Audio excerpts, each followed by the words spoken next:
All right, Chandra Lynn, thank you so much for joining us on the Personal Success Podcast today. So great to be here. Thank you so much.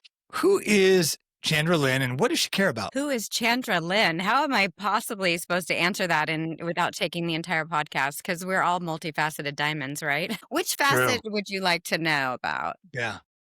Well, let's see. I am a lot of things. I'm a mom. I'm a marketing consultant. I'm an author of a new self help book, and I'm a certified coach, a friend, a partner, a sister, a mother. The whole thing. So lots of roles.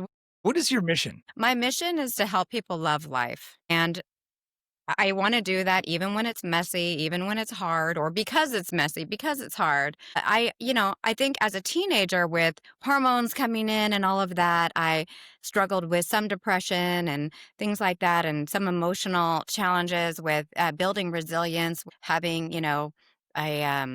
just challenging upbringing and things. So, I had to learn tools and being from California, I was lucky to have a lot of those available. My parents had a bookshelf that I would regularly go and read books. And I remember one of my first books was Ram Dass Be Here Now, and the Handbook to Higher Consciousness. My Yeah. parents were hippies in California to Wow. start, and then they, went into the corporate world. So I saw that full transition. That's awesome. It's interesting. Maybe that we're jumping too far ahead now, but I'm interested when I hear that. We were just talking beforehand about how you became a yoga teacher and a coach, and so how did your interaction with that literature that was available to you? How did it impact that later in life, showing up in yoga and coaching and whatnot? It was just really comfortable and natural, and I was pretty much always into it. I didn't really, I think it was just always there for me, so I don't think that it was something I really arrived at. I think it was something that I deepened. I think Yeah. I deepened I realized how important it was for life, just life skills, life building skills for building balance and, like I mentioned before, the emotional resilience to weather the storms of life. And I became really aware. I would say probably it took a little bit of a deeper root in after having my son and really wanting to show up as the best parent I could be. And while I was reading those self-help books and going to yoga and getting my coach certification and consulting it with music industry clients who, were challenged with life stuff on the road and career issues and stuff, I started to see this kind of framework coming together. And I think my brain works in frameworks. And so Root to Rise was born basically in a yoga class when it was all just coming together. One of my dear friends and yoga teachers, Kristen Desange, mentioned rooting down to rise up and how it was a metaphor for life. It wasn't just, in your physical practice, which a lot of times yoga teachers will cue it based on the tree pose. Uh, Rooting into that one leg and visualizing roots, so that you can have yeah. that organic extension to rise up. You may have heard it. And I just took that metaphor and ran with it and built this entire framework around it. So long answer to your question. I have somebody watching how I live, how I handle things, and I just wanted to show up as my best self. And then part of that was learning that my best self is helping others to love life.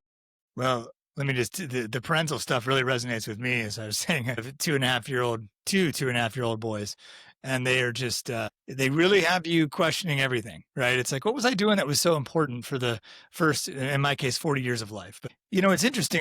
I understand, and I know you just shared that this idea came from kind of a yoga class, but the book that you just came out, your book, To Rise, How to Love Life, it grew out of a personal letter to your son. Tell me the story there, if you don't mind. Sure. Well, gosh, there's such a story here. My grandparents were therapists, and that was the other piece of the puzzle why I said that I think I've always kind of been in this lane, but they wanted me to take over their practice, and I was just really young and ambitious, and so I went a little bit different route, still one with creativity and relationships at its core. And I got an MBA at 24 in marketing, and I started working in major market radio and doing all the things, right? And to answer your question, when I had a kid, I was coming off of decades of efforting and striving and being an overachiever and accomplishing a lot at a young age. And I started to realize that I needed to, go deeper, slow down a little bit, realign myself in a lot of ways and go through basically my own personal life transformation. And I ultimately owe that deepening, I think, to becoming a parent to my son because of that, need to show up as best as I could for him. And like you, I was a little bit older when I had him. I only have one and I was 36, almost 36 when I had him, and I'd really been there, done that. I'd been in the concert industry, I'd traveled, I'd done a lot, and so I was able to fully be present and not have FOMO, that I might have had in my younger years. I had accomplished a lot, and so I took it really seriously. So the book, for those who get it, will see the first page says for Kai. Kai is my son, and yeah, I want to leave this as a guidebook for him and also for everyone else. And the book that I wish that I had when I was a teenager coming into my own. And of course, it's extremely good for people going through transitions, especially midlife. So, Yeah. I think there's a certain level of it that teens can get, but I think that as you get older, your understanding of all of the nature-based metaphors and things that I use just it gets more and more powerful. So I think it squarely, helps people in midlife. It's interesting. You gave the example of rooting to rise in the yoga class. And I think when I thought of the title of your book, I sort of thought it was an examination. What am I understanding there? What is it I that I'm love having trouble that. I finding? love that. Thank you for that interpretation. It is exactly that. And I can share a little bit with you about the framework, and that will probably illustrate it a little bit better. Yeah, I please. actually took the tree pose, and I'm just going to show you something really quick out of the book. It may not be very easy to read on this, but there is a framework Yeah. that's based on the tree pose, and the whole framework is ground up in your roots, and you learn about 5 areas of life, 5 root areas of your life. And then you learn about the 6 human needs that I adapted from Maslow's hierarchy of needs and Tony Robbins and Chloe Madonna's needs. They adapted Maslow and then I adapted theirs. Anyway, there's 6. And you do go through an evaluation process of how you've been meeting your needs in each one of these root areas. So the first whole part of the book is phase 1, roots. And what we do is Yeah. an assessment. How have you been meeting your needs and where have you gotten stuck? Where have you been blocked? And how to unblock that, how to clear those obstacles. And then you move up the graphic to kind of the center, right? How do you build emotional resistance using body, mind, and spirit? I reference a coaching tool called the emotional triad. And it's basically like body, mind, and spirit in a sense. It's how you use your physiology, your focus, and the meanings that you attach to what you're Yeah. focusing on to summon emotions. And you can do that in negative ways and bring on depression and lots of negative Yeah. feelings, or you can summon positive emotions and become more empowered. And that's the point of that is to learn that tool and how to use it. And then the last part is phase 3, which is your rise. And your rise is the fun part you want to get to, but you got to do the dirty Yeah. work in the roots first, right? There you go. Because the idea is that you're building a stable foundation to rise from. Part of the problem in midlife is we started with these goals and ideas for our life, and we wonder by midlife why it didn't happen the way we had envisioned, for ourselves when we were younger. And realize we got stuck or detoured or whatever along the way. And the rise phase is such a beautiful way to, realign to where you are now. And, like I mentioned with this multifaceted diamond, all these different aspects of ourselves and what to claim and what to let go of and where you want to go from here. And ultimately what you want to give back. The cover, people are like, is it a gardening book or something? No, Yeah. point is it's another metaphor. Everything I do is like nature-based metaphors, and it's the fruit of our labor, the fruits of our labor, and also the value that we have to give back out. That is my premise is that is what brings fulfillment and a love of life is when you move out of that stuckness and just serving core needs in low quality ways and actually rising to the point of having something value to offer out and feeling the benefits of that transcendence. Who is the book who for? It's really for anybody who feels stuck or having problems with managing emotions and feeling that they don't really love life. They might fake it till they make it, but like inside they feel like they wish there was more fulfillment, and maybe kind of even achieved a lot like I did, and then wonder, like, is this all there is? Like, what Yeah. more is there out of life, and is ready to self-examine and go deeper. That's why I do think, if as a putting my marketing person hat on, I Yeah. do have to niche out and explain, like, ultimately, I think it's people in midlife who have been feeling stuck and unfulfilled, and that's who it could really serve. When I talk about the teens, I'm really talking about giving them a guidebook to start to think in these terms early so that it can prevent getting stuck by understanding Yeah. how they're serving their needs or not serving their needs at healthy or high levels. With those tools, they can maybe prevent getting into, what we call the midlife crisis. Maybe they know how to manage their emotions and their needs early on, and that's why I bring it up, but it's actually for people who are, like, stuck and they wanna make a big change. Yeah, because you said when you mentioned that, I was like, well, I don't know if I would. I was sort of artsy musician, songwriter person when I was younger, and I don't even know if I would have. It wouldn't have sunk in. There's still times where I think of things people told me 20 years ago, and I'm like, wow, that's what they meant was this. And so I'm like, well, I don't know if this would. I don't know if it would have sank in. Do you think it? If you could go back in time and hand this book to yourself, do you think? I don't know. Would you have? Would it resonate with you? Well, like I said, I was into personal growth and development at a young age and having therapy parents, so I'm probably not the right person to ask for that because I always loved it. I gobbled it up. I do think I know exactly what you're talking about, and so for me, I think if I were to do something for teens around this book, it would probably be more live, helping Mhm. them really make it fun and Yeah. and really give them some ahas and relate it to where they're at right now with their life examples and that kind of thing. I think that they're building their identities, so understanding the needs of the self and how they're showing up and understanding their value, those kind of things I think they could really relate to, especially with social media. Yeah. But those things carry on. If people don't feel that they have worth and value, that can really get them stuck later in life. Mhm. Yeah, what's really interesting is I think I mean, you're a coach, I'm a coach, I work with people, and one of the things I find is that if I say something to somebody and I'm like, "Well, what makes you valuable? What gives you value?" They say something like, "Oh, well, I have this I'm always there for people. I'm always there's it's like they have to earn something to get that, right?" I'm like, "Well, what if you were just valuable because you're a human being and you're alive?" And they're like they kind of have this skepticism, and I see that a lot. And I had my own sort of journey with that. I was like, well, "What do you mean? I'm not inherently valuable." And then I heard myself say that. I was like, "Oh, wait. Why do we like that? What do you think that is? What's at play there?" We get, especially those of us who are raised with a lot of media and now social media, we do a lot of comparison. The brain, I think it's like, here's me and here's me in relationship to the world, and there's a lot thrown at us with unreachable standards. There's always going to be somebody prettier, smarter, better, something, because that's where their area that they shine. And so it's coming up with your own value system and not just one that's placed on you. To help people with that, I use the metaphor of kind of, and you probably heard this, and there's a bit of yoga in here, but like, we're all part of this woven tapestry, right? And every thread is important.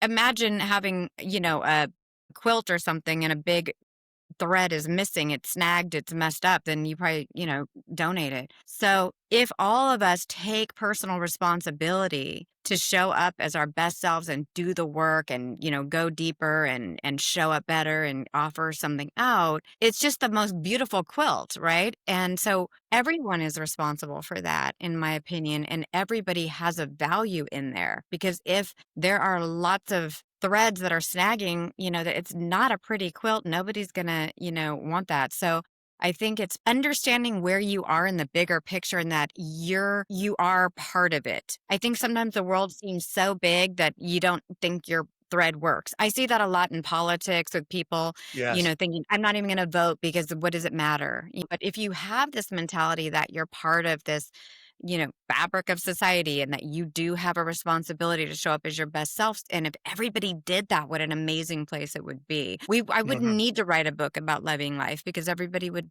inherently love it already.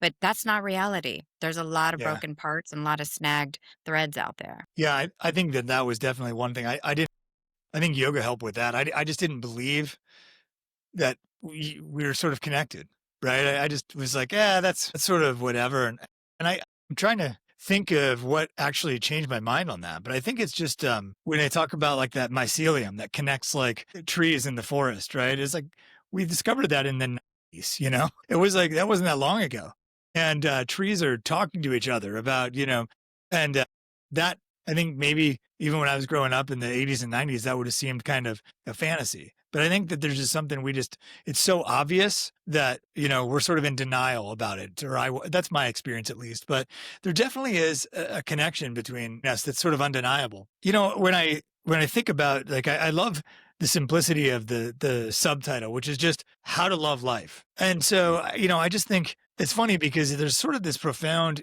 yogic analogy that you use. And it's like how to love life, And so it kind of, in my mind, illustrates, I don't know, it hints at or suggests that there's sort of these two sides of Chandra Lynn. There's kind of this like, hey, there's this really deep reaching, and then there's this sort of, hey, this is how it is. This book's about how to love your life. What do you think? Yes, I am not a Pollyanna cheerleader type of person. I'm very practical in a lot of ways, and like I said, my brain can work in frameworks. I can get pretty direct. I can break things down. I'm very strategic. I think that's what makes me a great marketing consultant is that I can quickly understand somebody's world and pick up on and coach too. This I have to quickly understand people's world and get to the heart of it.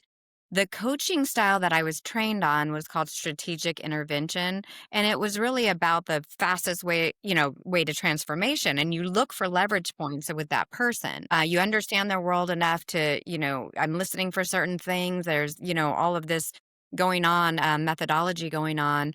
And same with marketing strategy. I'm looking for, certain things when I'm talking to people and I can quickly put it into a strategy. And so usually clients, whether coaching or marketing, they leave with actionable steps. And I wanted to do that in the book. I really wanted them to have wins along the way. And that's why I broke it up into 3 phases. If you could read and get a lot out of just the roots phase, because that's where I talked to you about really looking at where you've been stuck and how you've been meeting or not meeting your needs and Mhm. things like that. So there's a really practical side. But at the same time, I have a spiritual side. I had a sister circle that I was in and helped co-host for 9 years, which was very much based on, nature-based wisdom and the wheel of the year and, that kind of thing, and taking yoga and whatnot. So yeah, I guess I'm a interesting blend of like the spiritual side with the practical application. And it showed up interestingly with the yoga teacher I was talking to you about, Kristen Desange, Yeah. one time. We partnered because she's extremely spiritual, just such a deep, eloquent, amazing, being. I can't even begin to explain. And she asked me to help her in a course called Own Your Throne to be the practical one to translate, in a sense, what she was downloading into the real world and be able to resonate with people and to how to get into their actual, day-to-day lives. Mhm. And I think that when some people are really spiritual, it could come across as somewhat esoteric or hard to grasp or hard to know how to apply it. And I'm that person that can help you apply all of that and can see how everything is kind of interlayered and get to the heart of the transformation that needs to happen. Yes, it sounds like you have, like, looking back now, you have this history of people being like, "Hey, this is kind of this spiritual message that I want to get out there. Could you help me put this in practical language?" And that's sort of, you did that with your friend in this yoga teaching, and this is something you did on a bigger level with Roots Rise. Exactly. Yeah. I mean, at first she was into um some Indian mythology, studying the Bhagavad Gita, and that kind of thing, Anusara yoga. And then she moved into more like paganism. That's where we started to learn a lot about nature based wisdom and nature metaphors and stuff, and the wheel of the year. and all of that, and then which being, becoming a witch, and what that, in the positive, most positive sense of the word witch. And then now she's on the priestess path. So she's her one of her strong suits is growth, and she's just a lifelong learner. And so when she's exploring different things and we have great conversations, then I'm able to help her translate some of that, for people who maybe think it's a little woo woo. Yeah. Yeah, no, I think that that's definitely out there. And I think that resonates with me because I never would have imagined when I was 20 that I would be a yoga teacher and I would kind of do the things that I do now. I just, it this, I would have said, oh, that's kind of woo woo. Which, it kind of raises the question for me, how do you think, we talk about on this podcast, at least, how do you redefine success? Because, in my personal experience, I had this checklist. It was like, get this job, marry this type of person, whatever. And I got it. And I'm like, what? Okay, what now? What do I do now? That's where it sort of began for me. And it's interesting to look back. And I want to talk a little bit more about your journey. Like, think back 20 years ago. How has your definition of success changed from then until now? 20 years ago, so let's see, my son was almost conceived. I was in the music industry full on. I worked for Bill Graham as the marketing and promotion manager for I was promoting over 400 shows a year in Northern California, Northern Nevada. And I was doing the thing with the concerts and the music industry. I went on to work for Avid and Pro Tools, which is the maker of the number one recording software and hardware in the world. Almost, well, a lot of albums and movie soundtracks and stuff use Avid technologies. And so I was working with the biggest artists in the world, the biggest studios, like the whole thing. And success for me was like, being able to have that kind of access, be in the room where it Yeah. happens, have those experiences with the top leaders in the music industry. It was just more career focused. And then I think that after having my son and starting to consult, it became more about growth and learning about different industries, starting to support and grow myself that way. And then learning, then going into the coach certification because I wanted to develop myself personally, and that would combined with the yoga. So success for me now is much more about what I'm able to offer back to the world. That's why the book is so important to me because it's something that I can give away. I I give away a lot of books. I do sell them as well, but I usually sell it at a discount, just to kind of make my money back. Yeah. Ultimately, it may be a revenue generator, but right now it's to really help people. It's a vehicle for that. So yeah, I'm in a transcendence mode of my life, and I think that happens in midlife. I'm 55 now. And I think that it's like, how do I make this life count? Yeah. What can I do to help other people? Yeah. What is that turning point there? Because I resonate with that. I mean, that's partly what I'm doing here with this is that it's like, this is, every minute counts sort of, I really want to, impact people and open their minds to the possibilities for their life. And it seems like when you had your son, that definitely kind of that was part of it. But I don't know. What else do you think is giving you said you have a book out and you're like, I'm giving away I'm giving away books, like, because it's not necessarily about driving revenue. It's about making the impact. Yeah, I mean, I should say, so currently I make money as a marketing consultant and through the coaching. So the book is a vehicle, to help with exposure and success around that. I don't know that I'm necessarily an author in terms of like cranking out lots of books. I'm going to create a workbook, audiobook, and I want to create yoga teacher training tools because teachers can blend their physical practice and what they learn with the root to rise metaphor and framework and system to be able to offer workshops and things. So I'm looking forward to doing that. Let's see, getting back to your question, I guess it's just enough life experience and enough interconnection with other people to, want to help and kind of get beyond yourself. And maybe it's just getting into a state of gratitude about how much, I have to be grateful for in my life and wanting to lift everybody up around me to feel the same way, and just I don't know exactly what it is other than just maturity that Yeah. calls people to doing this and get into that transcendence mode. What I can tell you is that I think people, experience all six human needs. And when they move into the sixth need of transcendence, that somehow it satisfies all of the other needs at really high levels. Yeah. So let's talk about if you wouldn't just do a quick outline of the six human needs for us. Yeah, sure.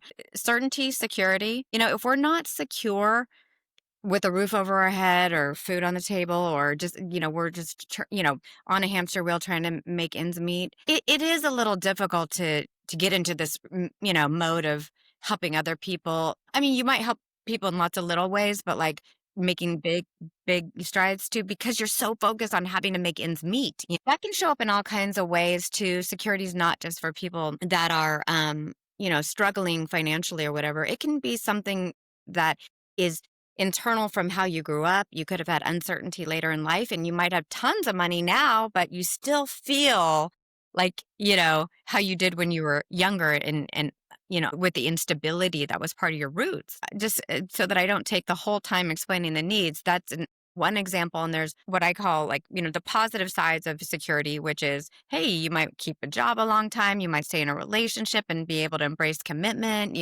There's great things about valuing certainty and security. People can count on you, and then the shadow side is like never really feeling like you have enough, like always wanting to strive for more, feeling insecure about money, about your worth, all of that. Yeah. Maybe staying in things too long, not valuing growth because it's better to just stay where you are than risk something new, that kind of thing.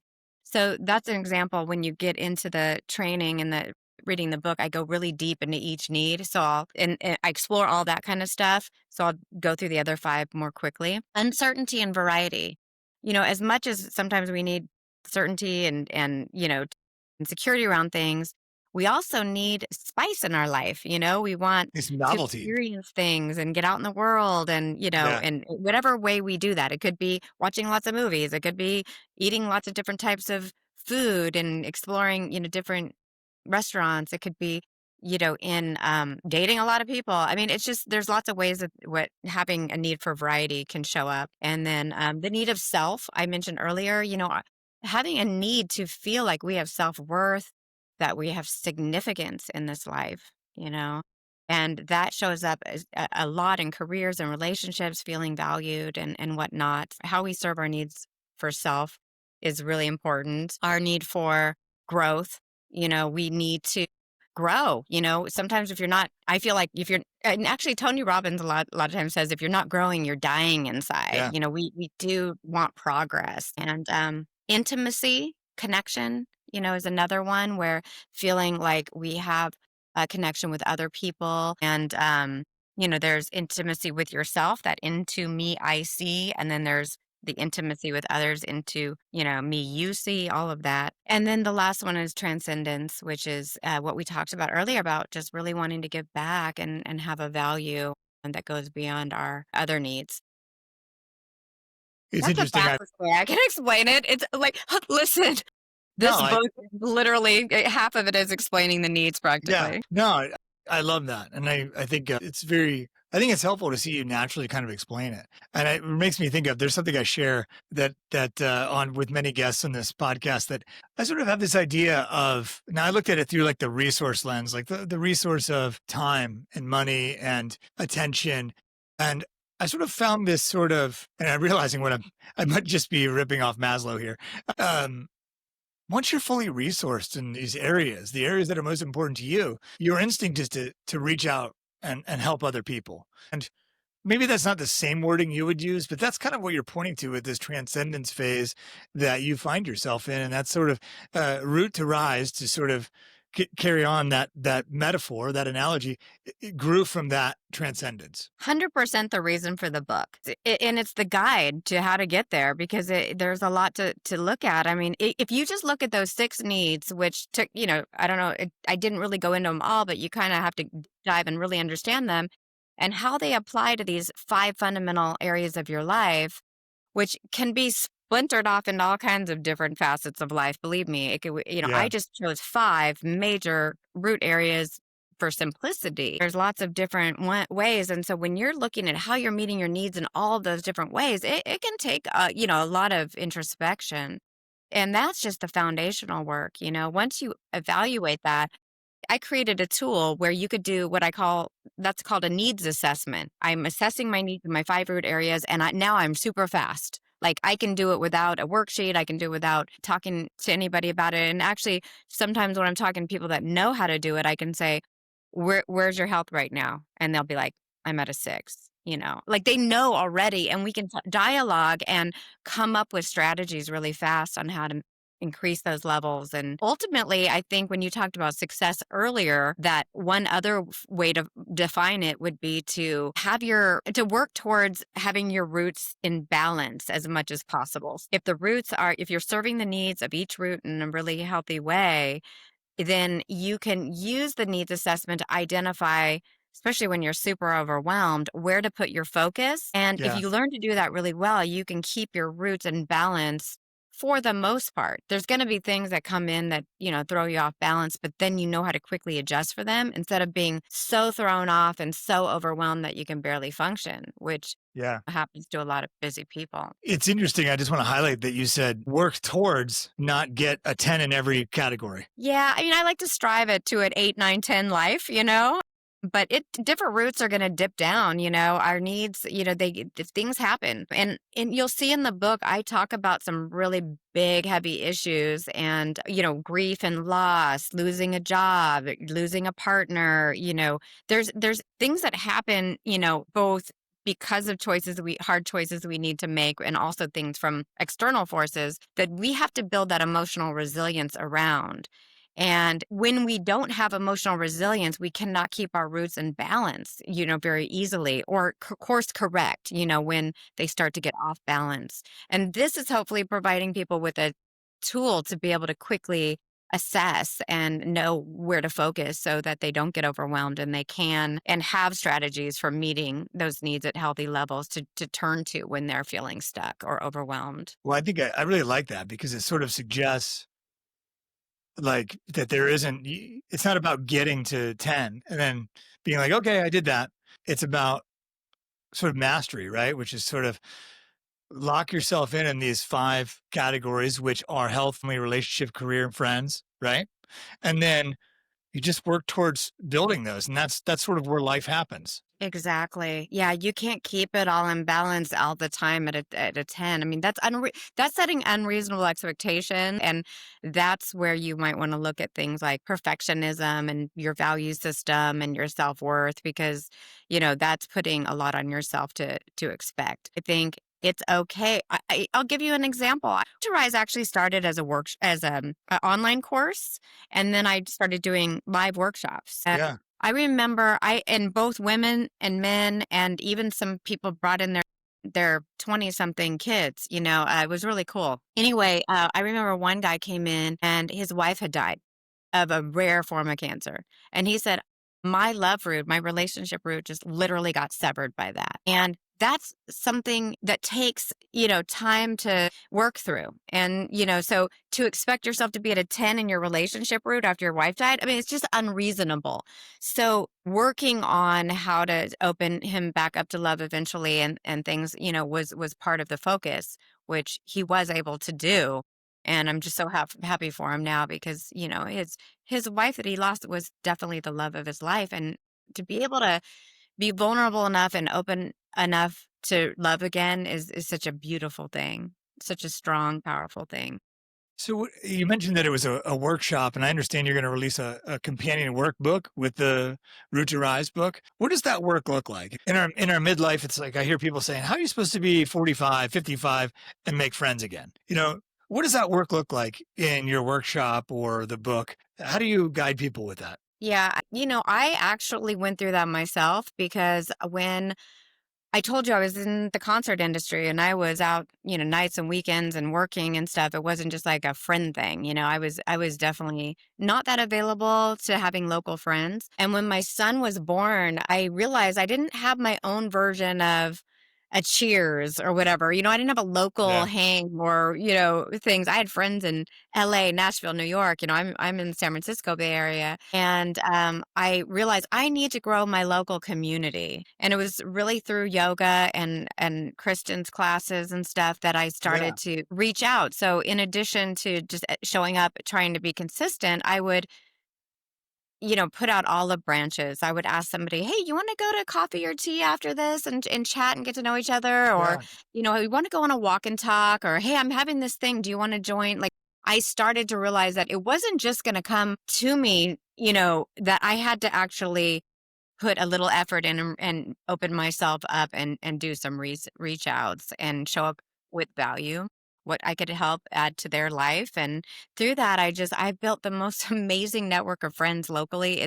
I don't think I can ever move because home is where the heart is, and my friends here are just phenomenal. And we travel together. So we'll use this as our home base and explore the world and do this sister circling and do all of these things. And it fills me up.